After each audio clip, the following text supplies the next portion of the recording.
How to introduce yourself in Malagasy.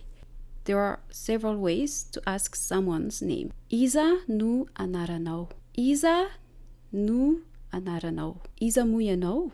For a more polite way to ask someone's name, you would ask, Iza mo ianao tompoko?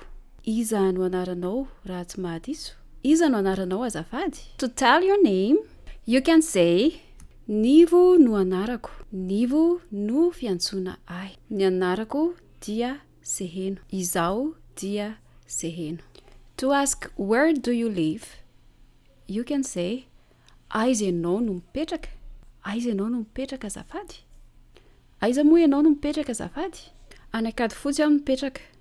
Any Tsaralalàna aho no mipetraka. Any Akorondrano aho no mipetraka. Any Ivandry aho no mipetraka. To ask someone's origin, you can ask, aiza ny tany niavianao? Avy any Amerika aho. Avy any Frantsa. Avy any Afrika Atsimo aho. Avy any Korea Atsimo aho.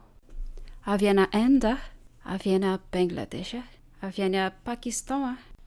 Another way to ask someone's origin is, teratany inona ianao? Amerikanina aho. Frantsay aho. Teratany Afrikanina aho. Koreanina aho. Now, to ask how many languages do you speak, you would say, inona avy ny tenim-pirenena teneninao? Miteny Malagasy aho. Miteny Anglisy aho. Miteny Frantsay aho. Miteny Malagasy aho, dia miteny Anglisy aho, dia miteny Frantsay. Now, to ask someone's occupation or someone's job, you can say, inona no asanao? Inona no antom-pivelomanao? Izao dia mpanjaitra. Izao dia miaramila. Izao dia mpanao asa tanana. Izao dia mpamboly.